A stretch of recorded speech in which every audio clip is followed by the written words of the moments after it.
fisik ya.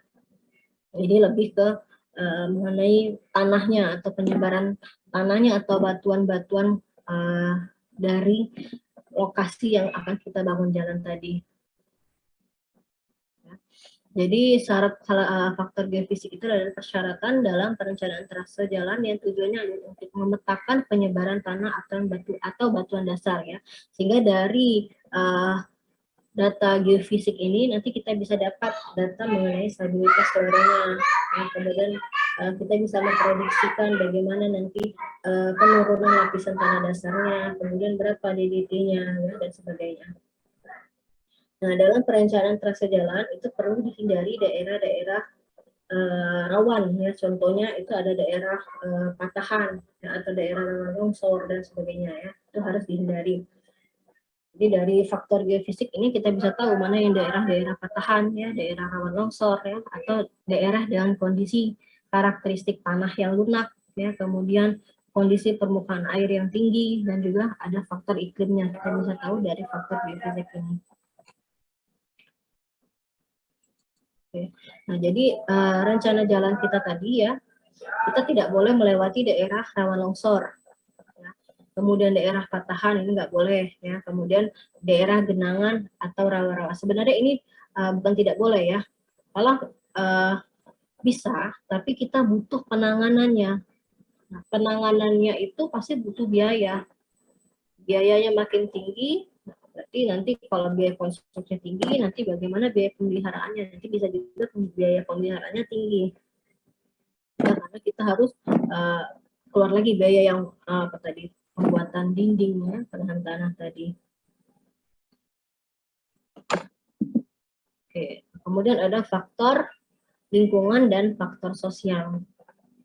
Jadi pada saat kita membangun jalan itu ya pasti dia akan menghasilkan polusi udara, suara, getaran, atau ada dampak-dampak buruk lainnya ya bagi lingkungan. Juga bisa menurunkan kualitas lingkungan hidup dari masyarakat.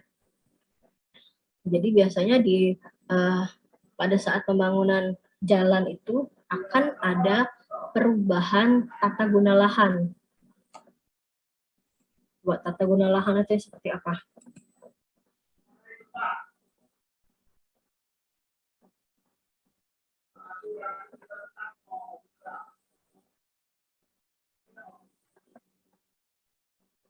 Ayo ya, tata guna lahan. Misalkan kalau kita membangun suatu jalan, nah itu akan ada perubahan tata guna lahan. Itu maksudnya seperti apa?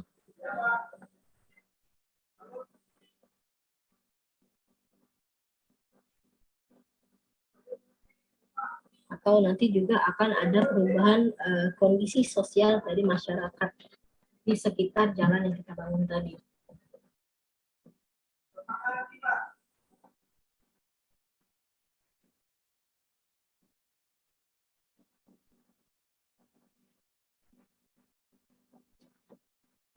Ayo, siapa yang mau bantu jawab?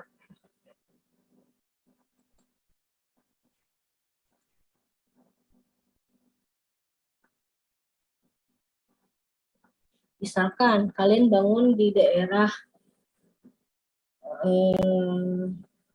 oke, nah, misalkan jalan tol ya, jalan tol Palembang Indralaya. Kan dulu kan ada, sebelum ada jalan tol, bagaimana kondisi jalan existing, dan sekarang bagaimana kondisi jalan setelah dibangun jalan tol. Atau kalau nggak pernah lihat di tol Palindra, coba bayangkan pembangunan jalan yang ada di kota Palembang, misalkan jalan bandara nembus ke arah Kenten. Sebelum ada jalan itu, bagaimana kondisi yang ada di kondisi lingkungan di sekitar jalan itu.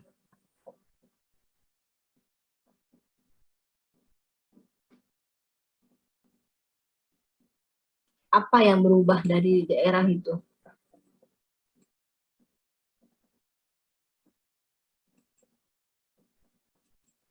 Izin menjawab, Bu. Hmm.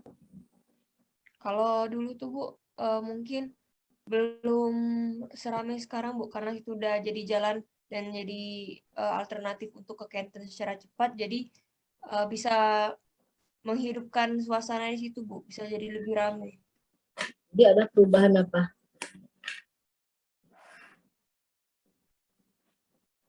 Ada perubahan apa di sekitar jalan itu?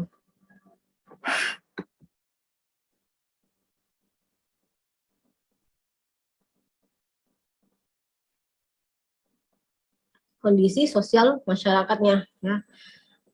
Jadi kalau misalkan dulu jalan di situ ya belum ada, ya. Jadi kan orang muter dari bandara ke arah Kenten. Nah sekarang jalan itu udah ada, berarti kehidupan sosial masyarakat di situ berubah. Dan biasanya itu akan mempengaruhi perubahan dari land use-nya. Ya, jadi sekarang di jalan sekitar jalan itu udah banyak, misalnya ada banyak pembangunan perumahan, ya.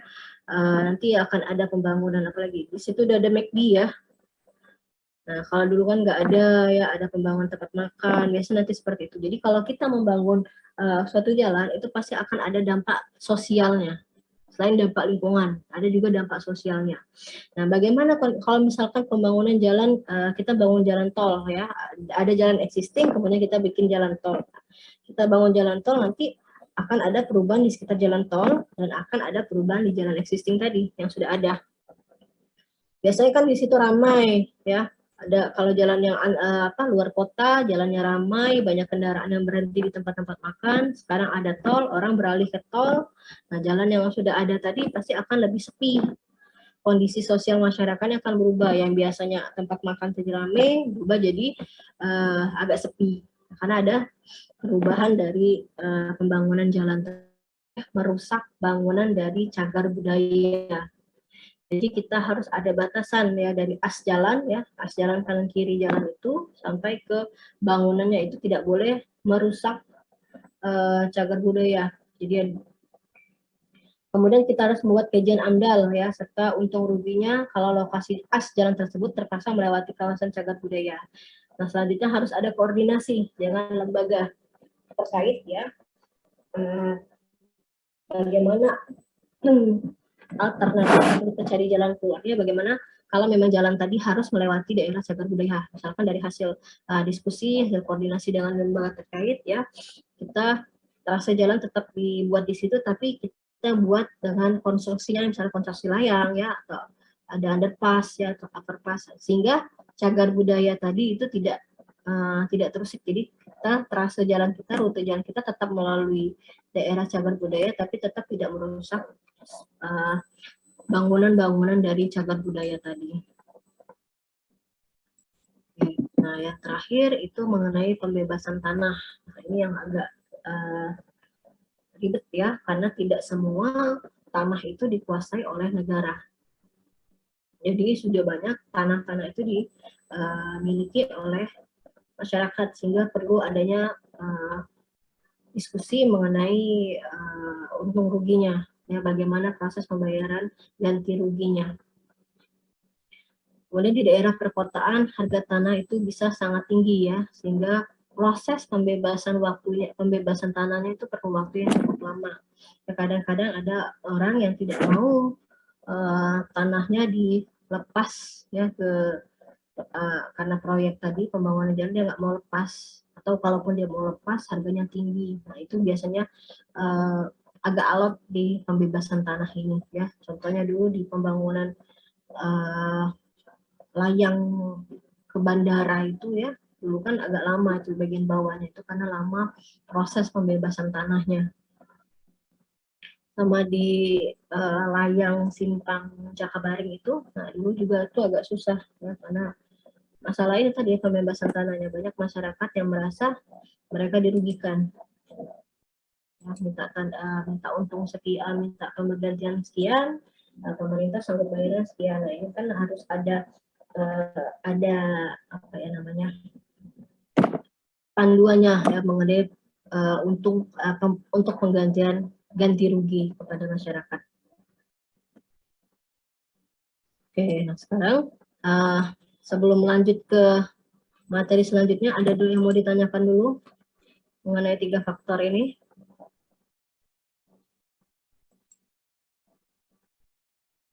Kalau belum kita masuk ke apa saja kegiatan yang perlu kita lakukan dalam penentuan rute. Ya. Jadi yang pertama, kegiatan pertama itu persiapan. Ya. Kita persiapkan dulu petanya, kemudian data-data yang kita butuhkan.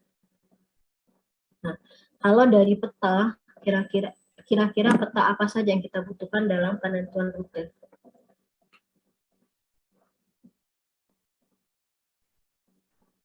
Peta kontur, Bu. Oke, peta kontur. Lagi.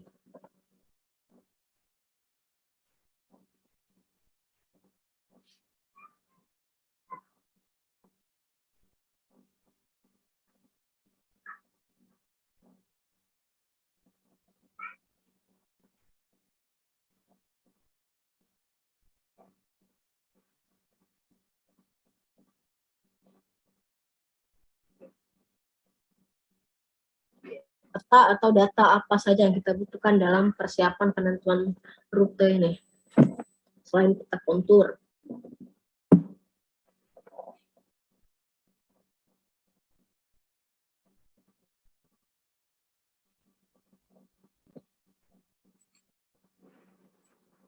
Jadi pembangunan jalan ini bisa pembangunan jalan di dalam kota atau jalan antar kota, atau juga mungkin jalan bebas hambatan. Kira-kira peta apa saja yang kita butuhkan? Karena kan jalan yang kita bangun itu harus terkoneksi dengan jalan lain ya. Mungkin kita bangun jalan satu aja nggak ada koneksi, nggak terintegrasi dengan transportasi umum ataupun dengan jaringan jalan lainnya. Jadi peta apa saja yang kita butuhkan?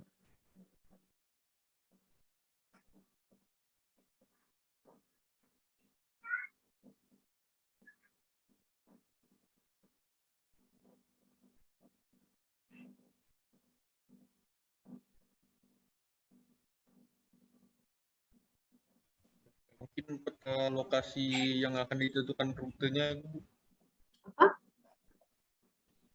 peta lokasi yang akan ditentukan rutenya. Ya, peta apanya yang dilihat? Peta topografi, Bu. Oke, peta topografi ya. Terus apa lagi?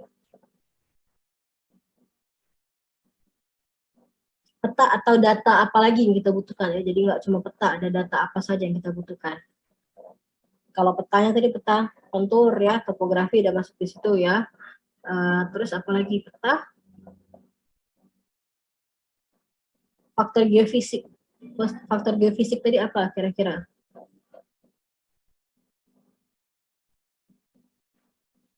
Dari faktor Peta geofisik. cuaca iklim.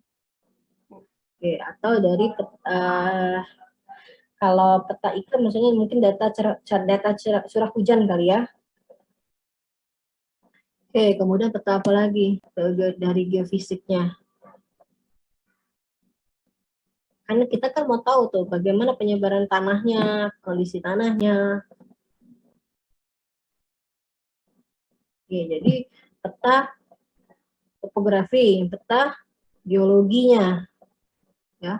Kemudian peta yang saya bilang tadi, jalan kita harus terkoneksi dengan jalan-jalan lainnya, ya. Jadi itu kita butuh peta jaringan jalan. Kemudian tadi apa? Curah hujan ya, data curah hujan. Kemudian kalau dibutuhkan lagi ada data lingkungan, kemudian ada foto udara, ya. Jadi ada ini data yang kita butuhkan ya, peta jaringan jalan, topografi, geologi, peta bumi, ya, foto udara, data curah hujan, sama peta lingkungannya. Nah, jadi kalau sudah kita persiapkan peta sama data-data yang kita butuhkan, baru kita penentuan tahapan yang keduanya kita penentuan rencana rute di peta. Jadi ada peta ya, peta kontur kita, di mana kita akan membangun jalan dari titik A ke titik B. Nah, kemudian kita rencanakan rute mana yang akan kita gunakan. Jadi rute yang kita gunakan itu tidak ada mungkin tidak satu pilihan. Jadi ada beberapa alternatif rute yang akan kita pilih. Nanti dari beberapa alternatif ya kita dapat dari hasil survei, dapat dari data-data yang kita uji, nah baru dapat nanti satu rute terpilih yang akan kita gunakan untuk pembangunan jalan tadi. Oke, jadi tahap persiapan, jadi kita butuh peta, data, kemudian kita tentukan dulu rencana rute di petanya seperti apa. Ya, kemudian baru kita lakukan site visit atau survei ya. Jadi kita identifikasi kondisi rute yang sudah kita rencanakan di peta tadi dengan kondisi rute yang ada di lapangan.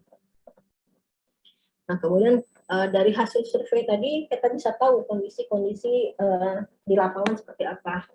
Nah, kemudian apa saja hasil dari survei tadi kita catat ya, nanti baru kita kompilasi dan kita analisis, masuk ke tahap analisis ya. Kalau memang ada perbaikan rute, nah itu nanti kita perbaiki rutenya, kemudian kita gambarkan lagi di peta, baru nanti kita lakukan persiapan untuk survei yang lebih detail lagi. Sekarang persiapan dan pelaksanaan survei. Jadi surveinya ya ada 3 survei penentuan rute nih. Jadi yang pertama kita survei awal dulu, kemudian kita survei pendahuluan, baru survei lokasi. Oke, jadi yang pertama ya survei awal ini tujuannya adalah untuk mendapatkan peta dasar ya, dari suatu daerah dalam batas koridor rencana jalan kita tadi ya, sehingga dapat kita rencanakan trase jalannya. Jadi kita harus dapat base map-nya dulu di sini. Apa saja kegiatannya dalam survei awal ini? Jadi kita mulai kumpulkan data-data yang menyangkut data tata guna lahan. Ya. Bagaimana tata guna lahan di situ? Apakah daerah perkotaan, apakah daerah perkantoran, apakah daerah pemukiman, ya? Kita harus tahu dulu data tata guna lahan yang di sekitar jalan yang akan kita bangun tadi. Kemudian faktor topografinya, ya. Kemudian dari geofisik, ya, dari akan kita dapatkan bagaimana kondisi yang ada di sekitar jalan yang kita bangun tadi, yang akan kita lakukan pemilihan lokasi trase jalan atau pemilihan rute jalan tadi. Nah, kemudian data tersebut dapat kita gunakan sebagai data dasar sebelum akhirnya nanti kita lakukan peninjauan lapangan secara langsung. Oke, nah hasil dari survei tersebut ya, bisa kita buat dalam suatu base map atau peta dasar. Nah, hasil dari base map itu apa saja kira-kira Fitria Putri Lintang?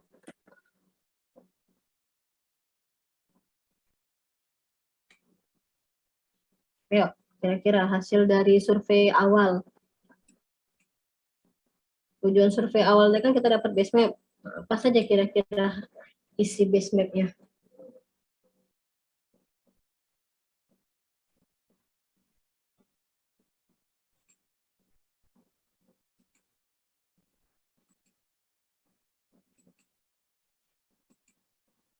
Ayo Fitria. Ya, Bu. Nggak dengar kan? Kamu dari tadi asik ketawa.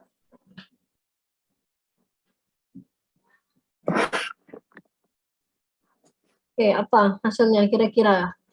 Isi dalam base map atau peta dasar tadi itu apa saja? Ini yang belum aktif videonya, tolong aktifkan videonya ya.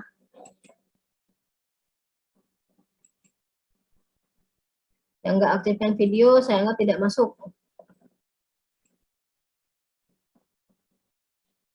Oh iya, ketua kelasnya, ketua kelasnya siapa di sini? Rizal, Bu.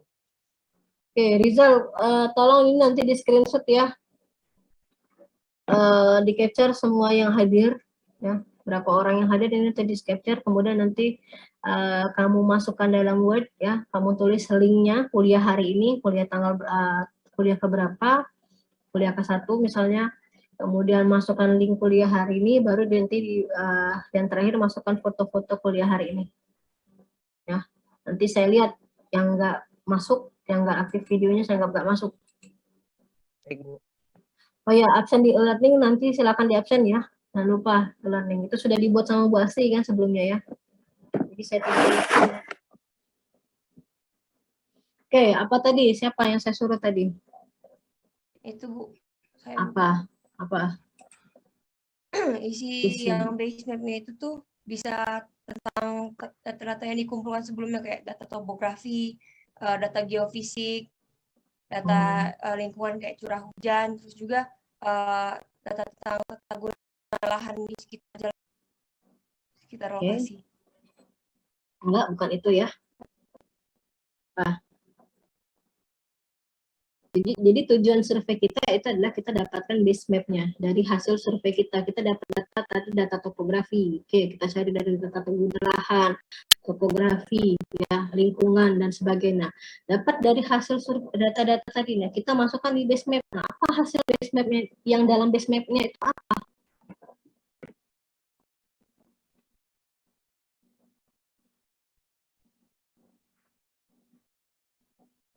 Jadi tolong perhatikan ya, nanti bisa tiba-tiba saya tanya. Oke, ini ya. Jadi base map-nya itu isinya ada titik-titik penting. Jadi ada titik utama dan titik sekunder. Titik utamanya itu adalah titik permulaan dari trase jalan tadi. Titik awal sama titik akhirnya. Kemudian, nah, jadi dari data peta jaringan jalan ya, kita bisa tahu pusat-pusat traffic yang pentingnya itu di mana. Ya. Kemudian topografi kita bisa tahu daerah pegunungan, kemudian dari daerah persilangan dengan mana daerah-daerah atau titik-titik mana nanti yang akan bersilangan dengan sungai, atau titik-titik mana nanti yang akan melewati pusat-pusat traffic yang penting. Ya, itu dari peta jaringan jalan. Nah, kemudian yang kedua ada titik-titik sekunder. Nah, kita bisa tahu pusat industri. Misalkan kita mau bangun jalan antar kota ya, nanti kita akan melewati misalnya pusat-pusat industri di mana ya, misalnya pusat pabrik produksi dan sebagainya. Kemudian kita bisa tahu juga daerah-daerah yang atau titik-titik mana saja yang akan bersilangan dengan kereta api atau persilangan antara jalan kereta api dan jalan raya, di titik mana atau di STA berapa ya. Kemudian ada data penting juga, misalkan di STA sekian, misalnya STA 2000 misalnya ya, itu daerahnya daerah rawa, jadi daerah di situ agak rawan untuk longsor. Jadi kita perlu teknologi apa yang kita butuhkan untuk mencegah agar daerah tadi tidak terjadi longsor. Nah, kemudian ada juga kita tahu titik sekian itu STA sekian, kita itu daya beli dan daya jualnya tinggi. Kemudian misalkan daerah titik-titik lainnya untuk yang daerah-daerah yang bersejarah ya, atau yang daerah cagar budaya tadi. Ya, jadi dari base map ini kita sudah bisa tahu titik-titik yang pentingnya ya, titik-titik penting dari STA penting yang dari rute yang akan kita rencanakan tadi. Oke, nah ya. Kemudian ini penetapan titik stasiun atau STA ya, itu untuk mengetahui panjang trase jalan dan titik-titik stasiun lintasan dari suatu tempat ke tempat stasiun lain. Nah, titik-titik penting yang terdapat di sepanjang jalan itu biasanya kita namakan stasiun, titik stasiun atau STA. Ya, jadi mengukur STA misalnya saya bilang tadi 2000 ya, jadi 2 plus 000 misalnya. Nah, itu adalah jarak langsung yang diukur dari awal titik atau dari titik awal sampai dengan stasiun berapa yang kita tinjau. Misalkan tadi ya yang pusat traffic yang penting misalnya ya, misalnya atau ini yang di STA 1325 misalnya ya, nah, itu ada daerah yang bersilangan dengan jalan kereta api. Nah, itu diukurnya dari titik awal atau start kita membangun jalan tadi. Nah, kemudian dalam memilih trase jalan yang akan diplot ke dalam peta dasar, sebaiknya dibuat beberapa alternatif trase. Ya, jadi beberapa trase yang kita buatkan. Nah, selanjutnya nanti dalam kita rapatkan, ya kita diskusikan, kemudian disepakati alternatif mana trase jalan yang akan kita tetapkan. Nah, bagaimana cara penentuannya? Itu akan ada beberapa pertimbangan ya. Pertama kita cek dulu dari spek yang kita gunakan, bagaimana kondisi tanahnya, bagaimana kondisi jalannya. Ya, kemudian lihat lagi dari syarat teknisnya ya, jadi syarat dan juga syarat ekonomisnya. Mana alternatif rute mana yang nilai ekonomi yang biaya konstruksinya rendah namun tingkat keamanannya tinggi. Itu yang akan kita diskusikan. Oke, nah sekarang bagaimana cara penggambaran peta dasar? Ya, jadi kan tujuan dari survei awal ini adalah mendapatkan peta dasar. Nah, peta dasar tadi cara gambarnya adalah kita buat dulu apa sih alasan utama bagi daerah-daerah yang akan kita lewati trase jalan. Ya, dan kita tandai di dalam peta dasar kita. Kemudian kita gambarkan satu atau beberapa jalur alternatif sebagai rencana trase yang akan melalui titik utama.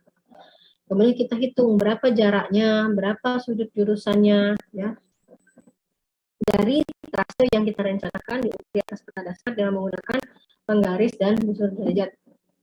Nah, ini nanti bagaimana cara hitung jarak ya, sudut jurusan nanti kita hitung di slide terakhir nanti. Nah, kemudian untuk mengukur mengetahui letak busur di lapangan ya, kita bisa dicari dengan titik triangulasi dengan cara yang terdekat dengan pengukuran poligon utama dari rencana trase jalan ya.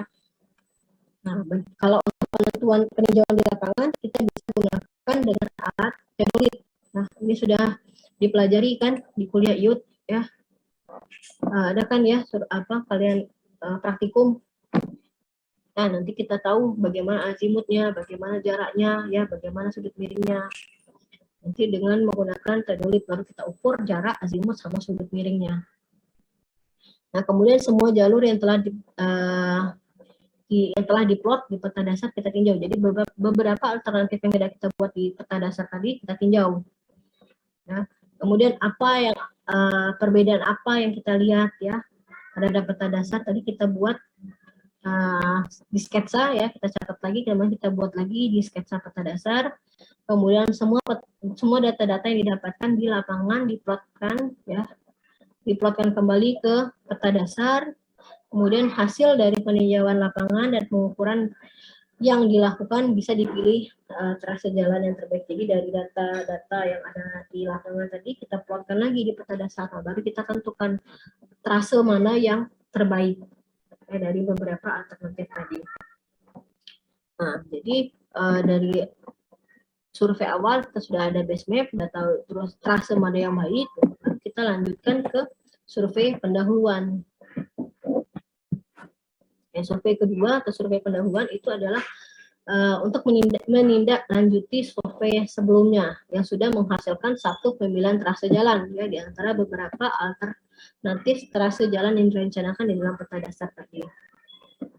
Nah, kegiatannya apa saja? Jadi kegiatannya itu yang pertama kita membuat tempat poligon utama ya sebagai dasar dari kerangka sepanjang jalur yang akan terdiri dari titik-titik ya, kita buat jarak-jaraknya sekitar 2-5 km yang kemudian kita ikat ya dengan titik triangulasi yang ada. Jadi kita buat patok-patoknya atau benchmarknya kita buat di situ setiap 2-5 km. Kemudian kita lakukan pengukuran situasi jalur ya di sepanjang jalur yang akan kita rencanakan. Jadi dari pengukuran situasi tadi itu harus tercantum data-data berapa garis tingginya ya, kemudian bangunan-bangunan apa saja yang ada, kemudian sungainya, danau, jalan raya dan jalan kereta api ya. Kemudian baru kita lakukan pengukuran profil memanjang lokasi trase jalan yang akan kita tetapkan untuk kita hitung bagaimana perhitungan galian dan timbunannya. Jadi perhitungan galian timbunan sudah kita dapatkan di survei yang kedua ini. Lalu lanjut yang terakhir itu survei lokasi. Jadi setelah didapatkan data-data mengenai batasan-batasan penguasaan ya, atau dari hitung galian timbunannya sudah kita tahu dan hitung, nah baru kita survei lokasi itu kita lakukan untuk pengukuran terhadap pembebasan tanah. Ya, nanti ada kaitannya dengan masyarakat ya, tanah-tanah mana saja, berapa luasannya itu yang akan tanah-tanah masyarakat yang akan kita ganti rugi. Nah, Nah, bagaimana pekerjaannya? Jadi yang pertama kita lakukan pematokan sumbu jalan dengan sudut jurusan dan kelandaian yang telah kita tentukan sebelumnya ya. Jadi sudut jurusan kelandaian sudah kita hitung di survei sebelumnya tadi ya. Sebelum kita buat benchmark tadi, patok-patok tadi. Nah, kemudian kita beri tanda dan patok-patok pada bagian-bagian yang lurus. Ya, kemudian kita tandai sudut defleksi dari rute jalan. Kemudian memberi tanda untuk stasiun-stasiun dan juga profil melintang. Kemudian kita buat patok-patok untuk lengkungan-lengkungan jalan. Nah, misalnya kita udah patok-patok ya, kita buat patok untuk misalnya untuk tikungan-tikungannya. Kemudian baru kita buat patok-patok untuk rincian dari awal rumijanya, ya rumaja, dan juga kaitannya nanti ini untuk pembebasan tanah. Tunggu sebentar ya.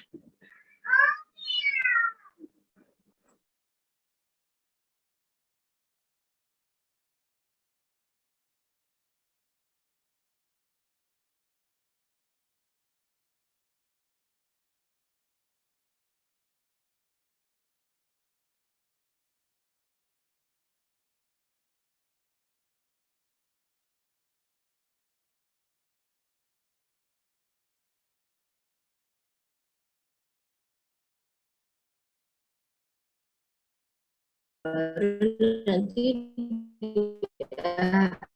di terakhir kita lakukan evaluasi, kita buat dalam bentuk dokumen ya, dokumen hasil survei yang akan kita bahas dalam rapat tim, dan kita untuk penetapan rencana trase jalan. Kemudian kita dokumen tadi isinya berupa data hasil pengukuran kita ya, masuk juga yang pengukuran jarak tadi ya, sudut jurusan, dan kita gambar rencana trase jalan.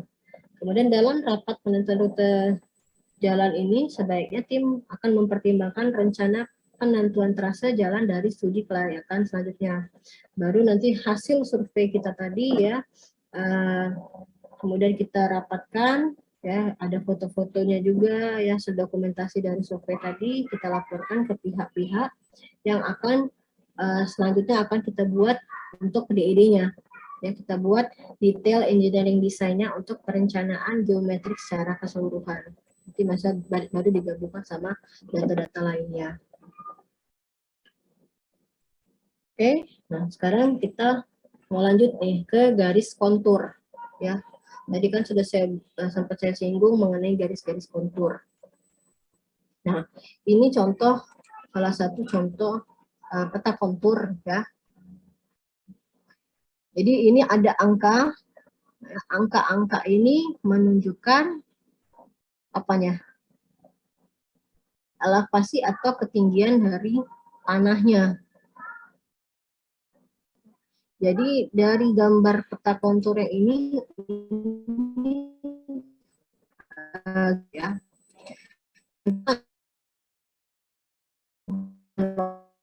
berbeda yang berada pada ketinggian yang sama. Jadi kan kalau yang ini ya, misalkan yang 1000 ini yang 1000 ini, jadi dia sepanjang ini kan ada garis, nah dia garis-garis kontur itu garis yang menghubungkan lokasi dia, walaupun berbeda lokasinya, tetapi ketinggiannya sama. Nah, jadi sama di sini 1000 meter sampai dia nanti menutup ya. Jadi sifatnya, salah satu sifatnya dari garis kontur itu pasti dia akan menutup. Seperti ini, dia kembali lagi. Nah, kemudian jika dua lokasi dihubungkan oleh garis kontur yang sama, maka dapat dipastikan kedua lokasi tersebut memiliki ketinggian yang sama. Jadi di sepanjang ini, walaupun kalian sananya di sini di garis yang ini ya, tapi di titik ini sama, tetap ketinggian tetap 1000. Karena garis-garis ini menunjukkan ketinggian yang sama. Oke. Kemudian sifat yang kedua, garis-garis berjarak sama berarti kelandaiannya sama. Garis-garis makin renggang berarti medannya makin datar. Nah, seperti ini ya. Jadi kalau misalnya dia renggang ya, dari jarak yang titik A ini, nah ya 1000 nih ke 2000 kan agak jauh ya jaraknya. Berarti di sini daerahnya masih kategori daerah datar.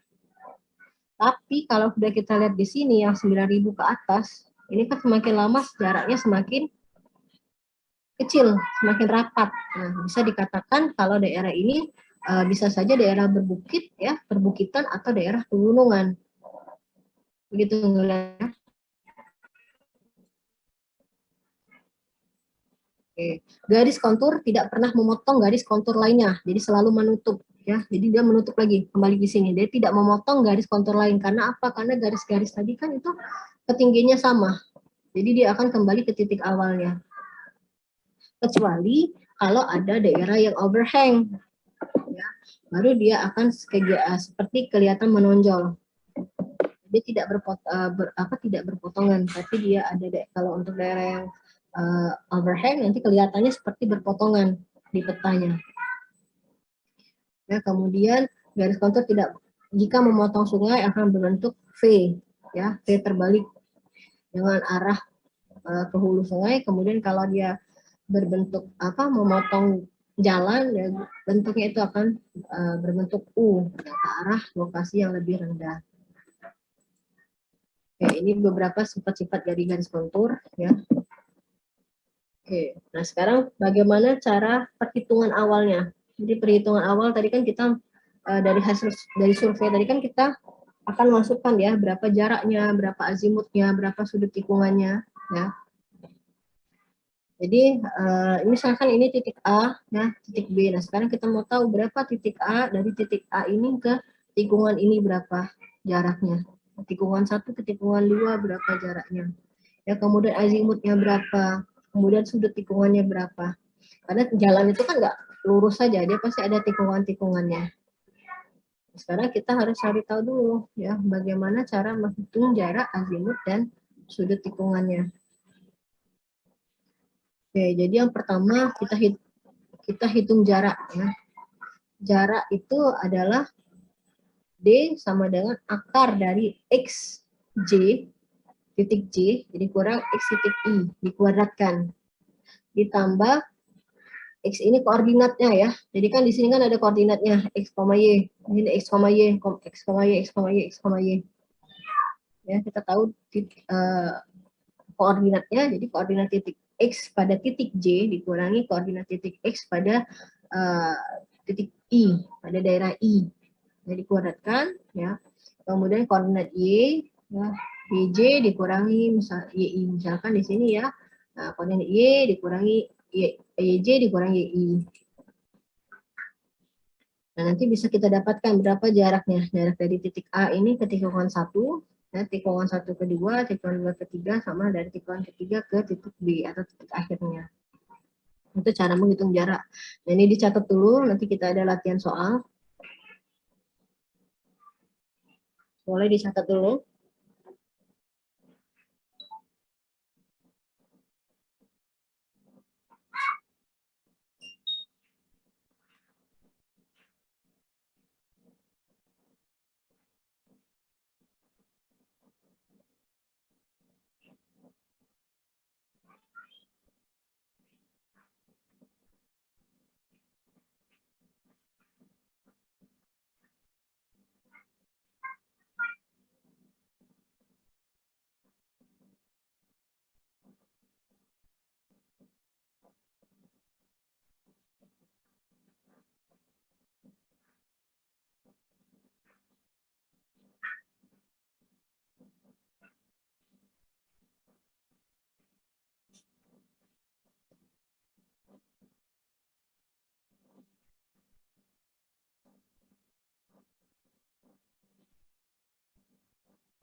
Udah dicatatnya?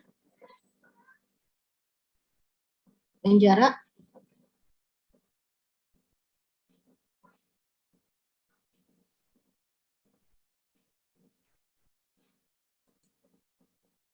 Sekarang kita ke azimut ya. Nah, azimut itu adalah suatu sudut yang dibentuk oleh garis di sebuah titik ya, dengan garis yang menuju utara. Nah, besarnya azimut ditentukan dengan besar tangan sudut yang dibentuk oleh kedua garis tersebut ya. Jadi rumusnya ya azimut AB itu adalah atangan dari koordinat X titik B ya atau titik J ya atau titik yang kedua dikurangi XA ya dibagi dengan YB dikurangi YA. Koordinat titik Y koordinat Y pada titik B dikurangi koordinat Y pada titik A. Nah, untuk azimut ini ya itu ada 4 kondisi ya, tergantung dari kuadrannya. Dia masuk kuadran 1, 2, 3, atau 4. Jadi tergantung dari besaran koordinatnya. Jadi kalau misalnya koordinat B dikurang A-nya hasilnya positif, ya, kemudian YB dikurang YA-nya positif, berarti dia masuk di di kuadran 1. Pakai rumus dasarnya. Pakai ini rumus dasarnya.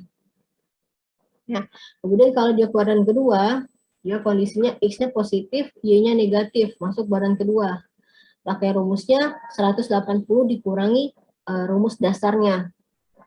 Nah, kemudian kuadran ketiga, kalau X-nya negatif, ya, Y-nya negatif juga, masuk di kuadran ketiga. Jadi azimutnya itu 180 ditambah rumus dasarnya, ya.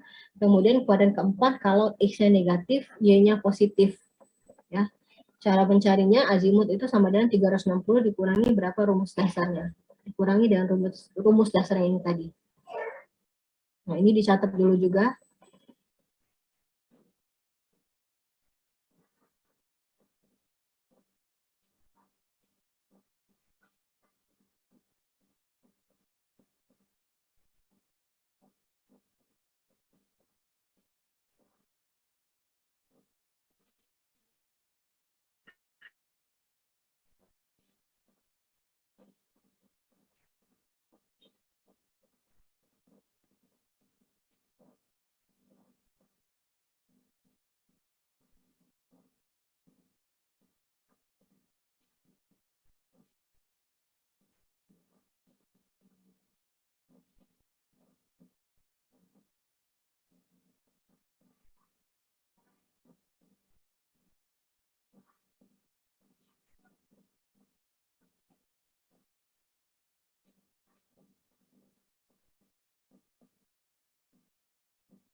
Dia dicatatnya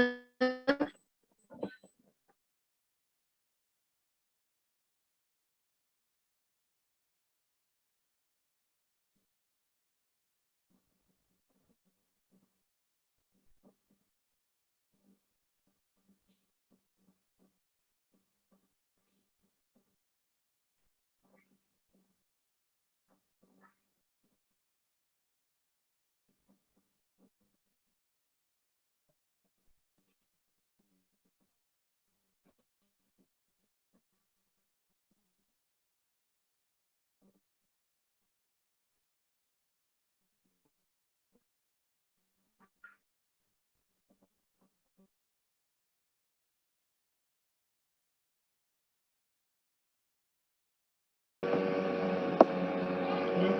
Jadi tiap segmen tarik garis tegak lurus kiri dan kanan, garis rencana sumber jalan minimal selebar RW ya. RW itu kita ambil yang per 50. Jadi kalau tanah itu ya, kalau badan jalan itu ada garis tengah, ada garis kanan, ada garis kiri. Itu trase jalan.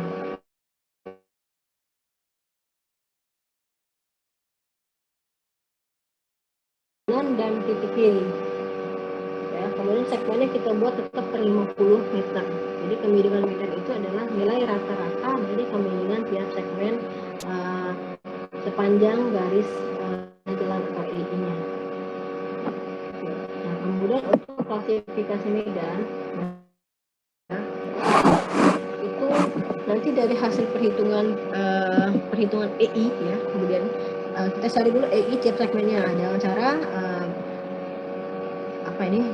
Z1 dikali Z2 ya, selisihnya berapa, kemudian kita bagi dengan panjang segmennya kan 50, nah, baru dikali dengan 100%, kita dapat kemiringan tiap segmennya atau EI-nya. Nah, jadi ada berapa segmen dalam satu rute tadi, misalkan ada 10 segmen ya. Nah, kemudian kita rata-ratakan, nah itu masuk dapatkan nilai kemiringan medan. Nah, dari hasil kemiringan medan baru kita bisa tentukan masuk klasifikasi mana adanya. Kalau dari kemiringan medannya tadi kurang dari 3, berarti dia masuk kondisi datar.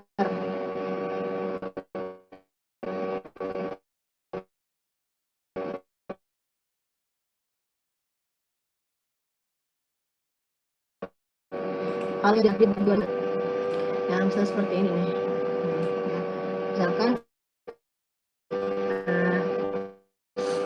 ini titiknya segmen A ya, 1, 2, 3, 4, 5, 6 sampai 10 ya. Kemudian elevasi titik kirinya dari bagian jalan tadi itu 22 misalnya tingginya. Kemudian yang kanannya 6,423. Nah, kita cari berapa EI-nya. EI-nya tadi kan selisih dari Z1 atau kiri dan kanan. Ya, selisih dari 22 dengan 6,423 nih, berapa selisihnya? Dibagi dengan panjang segmennya kita 50, dikali dengan 100%. Nah, coba ini 22 dikurangi 6,423 dibagi 50 baru dikali 100%. Nah, baru dapat di sini EI-nya, EI untuk segmen 1, segmen A, titik A. Nanti kita cari lagi titik 1, 2, 3, 4, 5 sampai 10. Berapa dapat kemiringannya? Nah, nanti dari 11 ya, dari 11 segmen ya atau 11 titik, nah baru nanti kita rata-ratakan. Hasil rata-ratanya ini baru kita bandingkan di ini tadi. Nah, kita masukkan. Dia masuk kategori apa? Apakah datar, bukit, atau pergunungan. Ya, sekarang kita coba dulu untuk latihan perhitungan jarak azimut tikungan, sama nanti kita coba latihan ngitung ngitung dari kemiringan medannya. Ya. Nah, ini silakan dicatat dulu, nanti kita coba. Saya mau ambil nilai harian ya, nanti siapa yang mau jawab jarak, ya, jadi jaraknya nanti ada 3 ya. Jarak dari A ke B, dari B ke C, C ke D. Nah, kemudian nanti ada azimutnya juga. Lalu sudut tikungannya. Nah, sekarang dicatat dulu ini.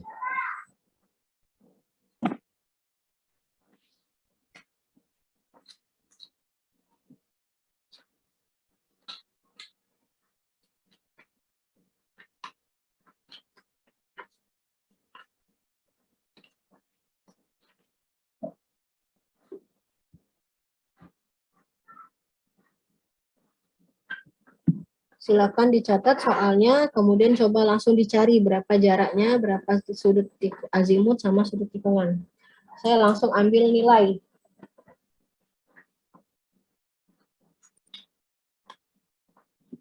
Ya, kayak kuliah yang mata kuliah yang kemarin itu, kalau dilihat dari nilai kuis sama saya itu, kalau lihat dari kuisnya aja sebenarnya nilainya nggak ada yang benar-benar bagus ya. Jadi kalau dari dongkrak nilai kalian itu ya dari nilai harian ini.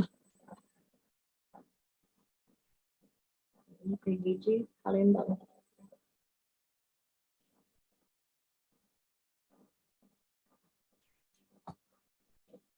Nanti saya jelaskan sedikit ya. Jadi untuk titik A koordinatnya 0,0 ya. Koordinat B 400,200, koordinat C 700, 100, koordinat D 900, 100. Nah, sekarang kita pakai cari jarak. Nah, jaraknya pakai rumus jarak yang tadi. Ya. X2 dikurangi X1 dikuadratkan ditambah dengan Y2 dikurangi Y1 dikuadratkan baru nanti diakarkan berapa jaraknya.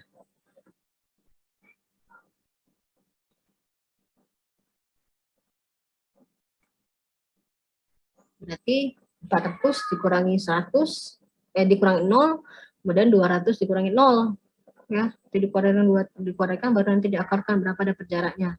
Kemudian yang dari B ke C juga 700 kurang 400, 100 kurang 200 ya, 900 kurang 700, 500 kurang 100.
Oke, sekarang siapa yang mau jawab dulu? Jarak dari titik A ke B berapa? Izin jawab, Bu. Izin jawab, Bu. Sebutkan nama dan kelasnya. Nama saya Fitria Putri Intansari dari kelas A Palembang. Hmm. Untuk jarak dari A ke B itu 447,21. Yang lain sama nggak? Sama, Bu. Sama, Bu. Oke, selanjutnya jarak B ke C. Langsung sebutkan nama dan kelas. Saya Ria Agustinus Mulyawan kelas A Palembang. Jawaban saya itu 316,228 meter. Yang lain sama? Sama, Bu. 300? 16,228 Oke, Rio kelas apa? kelas A, Bu. Oke, lanjutkan jarak dari C ke D. Jawab, Bu. Nama siapa? Wulan Nurita dari kelas B Palembang. Hmm. Itu jaraknya 447,2. Oke, ya. Sama ya. Jadi yang AB dengan C ke D, sama ya, karena selisihnya sama. 400 sama nggak? Nah, selisih 200 dan 400 ya. Oke, yang lainnya sama nggak? Jangan jawaban bulan. Ya, sama, Bu. Ya, ya. 400 kurangi 0 ya. 447,21, yang B C 316,228 ya. Dan C ke D 447,214 ya. Jadi tinggal dimasukkan saja koordinatnya. Ya, yang titik AB kan tadi 0, 400 sama 0 ya. Jadi tinggal dimasukkan 400, titik B nya 400, titik A nya 0 ya. Koordinat Y-nya 200 sama 0. Jadi dimasukkan aja di rumus ini. Oke. Nggak masalah ya untuk hitung jarak ya. Gampang ya. Nah, sekarang kita coba hitung azimut. Azimut pakai rumus yang azimut tadi, yang ini. Jangan lupa kuadrannya. Perhatikan kuadrannya juga. Oke, untuk azimut 1. Sudah ada yang selesai? Izin menjawab, Bu. Ya, Saya Adianto, Bu, dari kelas B Palembang. Untuk azimut AB-nya itu 70,48 derajat, Bu, di kuadran 1, Bu. yang lain gimana?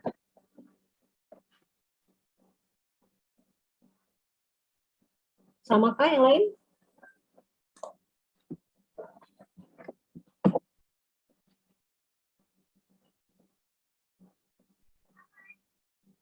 Oke, sementara Kalau saya kalau saya 63,435 derajat.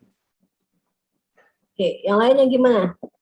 Jawabannya sama dengan Rio apa Yadi? Kalau saya sama kayak Rio, Bu, 6. 63,4. Aku 3, coba. Sementara saya catat dulu ya jawabannya dari dua, nanti kita lihat jawabannya. Selanjutnya yang azimut kedua.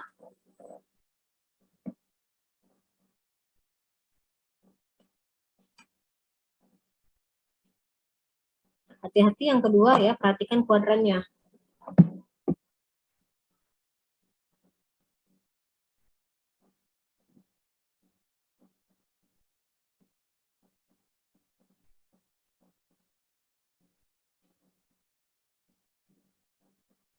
Izin menjawab, Bu. Kalau saya itu untuk yang kedua itu dapatnya 108,435 derajat. 108. Kuadran berapa? Kuadran 2. 2. Oke, kita lihat hasilnya ya. Kalau kuadrannya udah benar kuadran 2 ya. Hasilnya apa? Kuadran 2 berarti X-nya positif, Y-nya negatif. Iya. X-nya positif, ya Y-nya negatif ya. Oke. Yang lain sama kuadrannya, saya ngitung azimutnya. Ya, izin bertanya, Bu. Kalau lintang sempat ada beda sedikit, Bu. Kan itu kan ada 300 dibagi 100, Bu. Nah, tapi itu tuh 100 dikurang 200 hasilnya, Bu. Jadi minus. Minusnya diikutin juga nggak, Bu? Yang mana? Di bagian Y. Y-nya itu berapa? Y-nya itu kan 100, 200. 100 kurang 200. Ya, diikutin juga nggak, Bu? Minusnya Ya, diikutin. enggak, langsung dimasukkan aja angka koordinatnya aja dimasukkan. Berapa selisihnya? Oh, jadi nggak perlu, Bu, ya? Soalnya hasilnya beda, Bu. Oke. Makasih, Bu. Saya sama dengan si tadi siapa yang jawab tadi? Rio ya. 108 ya Rio ya. Iya, 108,435. Oke, 108 ya. Oke, selanjutnya yang C ke D. Ayo yang lain.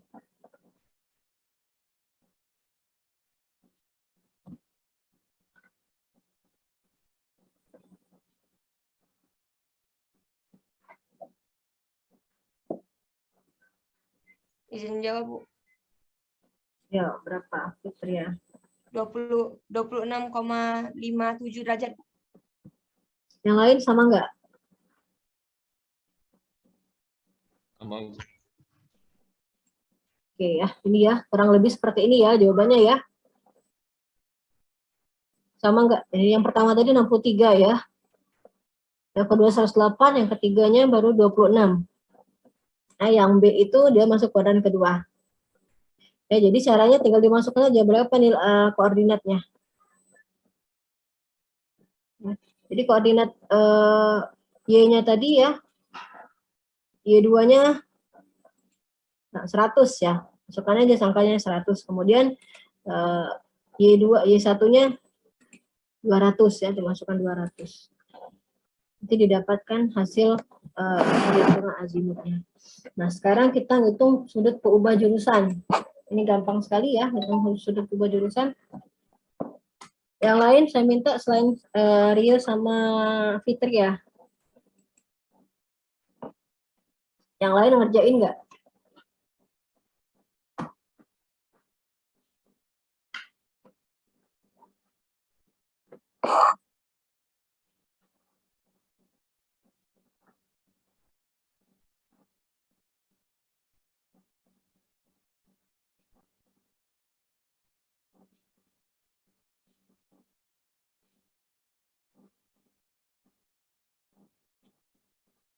Ada, Bu. Oke, siapa yang mau jawab?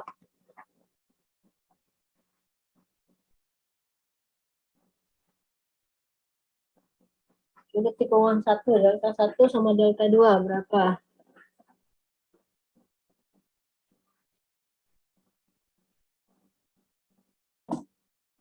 Ayo, siapa yang jawab?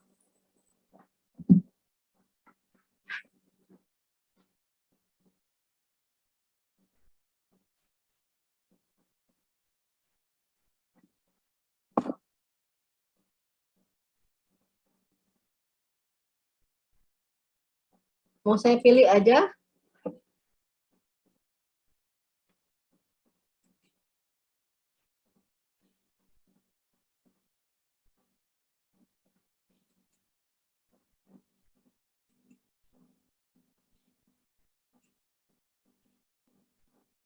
Ayo, kesempatan lo dapat nilai. Izin menjawab. Kenalkan, nama saya Muhammad Hilman Kaiti Firasandapati dari kelas B Palembang. Untuk sudut tikungan 1 tuh atau sudut tikungan AB itu 45 derajat. 5 derajat. Ayo, bagaimana yang lain?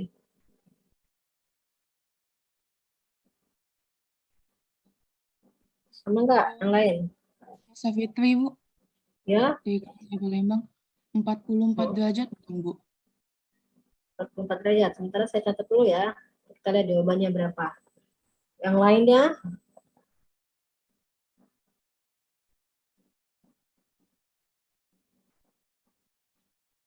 Kalau Yadi sama kayak Hilman, Bu.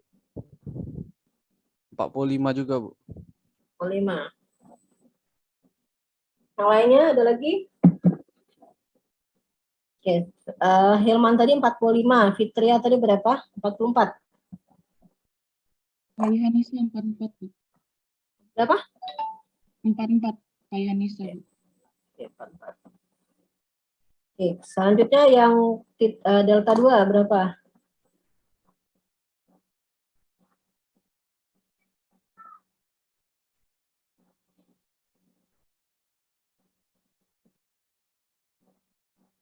Izin jawab, Bu. 81 derajat 50 menit 11,64 detik, bukan, Bu? Oke, namanya siapa? Bagas, Bu, kelas A Palembang. Berapa, Bagas?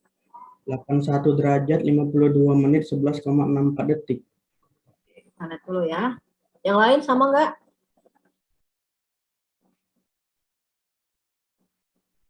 Sama, Bu. Jadi dari hasilnya ya seperti ini ya. Jadi yang 45, yang B atau yang delta satunya, ya delta keduanya itu 81. Ya, jadi beda kalkulator itu pasti akan beda juga hasilnya ya. Ada koma-komanya nanti agak sedikit beda. Oke, nah sampai sini bisa ya hitung jarak azimut sama sudut tikungan ya, nggak terlalu susah. Sekarang kita lanjutkan menghitung kemiringan medan atau kita mau menentukan masuk klasifikasi medan apa. Nah sementara ini dikerjakan ya. Oke, untuk yang pertama tadi coba lihat ya, kemiringannya itu adalah kiri dikurangi kanan, tanda mutlak ya, dibagi dengan 50 selisihnya kali 100, sama nggak nilainya 31,154 ya untuk kemiringannya.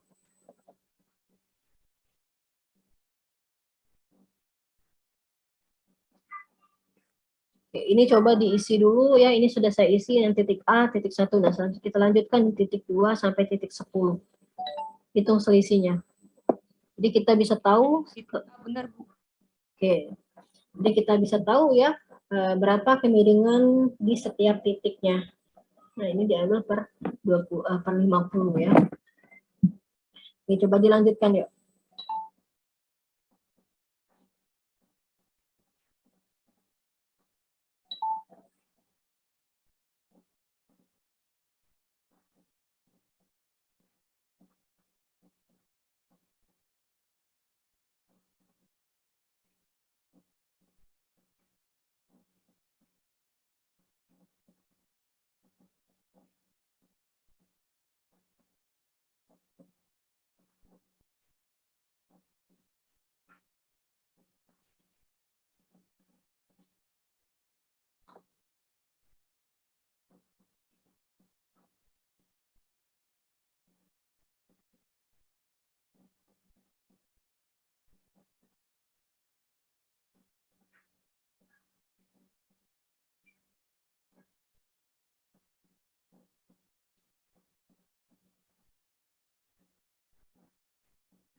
Nanti kalau sudah dapat dari titik A sampai 10, kita lihat berapa rata-ratanya.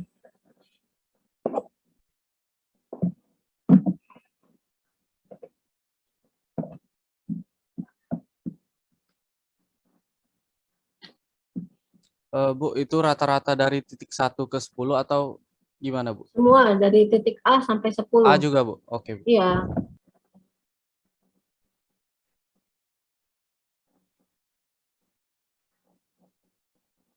Berapa rata-ratanya? Di sini udah saya kasih clue ya, dia masuk daerah perbukitan.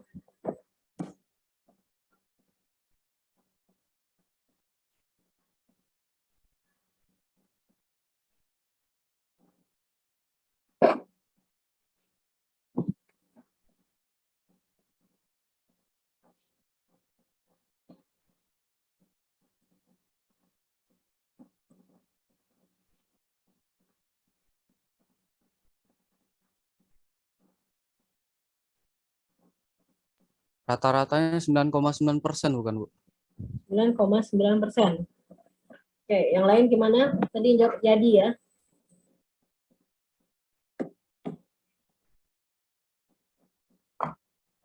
Yang lain gimana? Sama nggak? 9, Sama Bu. 9,935 Bu. Persen. Oke, Sama. 9, ya, berarti masuk klasifikasi Medan ya. Jadi balik lagi ke ke sini ya. 9 itu dia rentangnya 3 sampai 25. Jadi sini ya, masuk di perbukitan. Oke, sampai sini ada yang mau ditanyakan? Sudah jelas mengenai perhitungan jarak, azimut, sudut tikungan, sama penentuan kemiringan medan.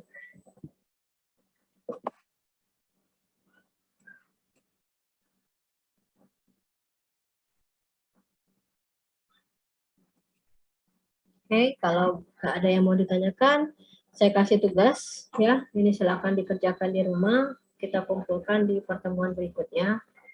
Nanti tempatnya akan saya beritahukan, kumpul di e-learning sama di Google Classroom. Untuk Google Classnya nanti saya kirim linknya ke ketua kelas. Ya, nanti tugasnya dibuat dalam Word ya, dalam format PDF ya, diketik dalam format PDF, kemudian nanti silakan diupload di e-learning dan Google Class-nya. Untuk materinya nanti akan saya masukkan di e-learning materi kuliah hari ini. Sampai sini ada yang mau ditanyakan sebelum saya tutup kelasnya? Nanti ketua kelas jangan lupa ya, yang saya jelaskan tadi buat kuliah pertama, kemudian tulis link hari ini, link kuliah hari ini, kemudian di bawahnya masukkan screenshot kuliah kita hari ini. Ya, ada foto-fotonya. Baru nanti dikirim ke saya. Ada lagi yang mau ditanyakan? Oke, kalau nggak ada, saya tutup kuliah hari ini ya. Nanti tolong konfirmasi kapan bisa penggantian harinya. Saya tutup kelasnya. Assalamualaikum warahmatullahi wabarakatuh.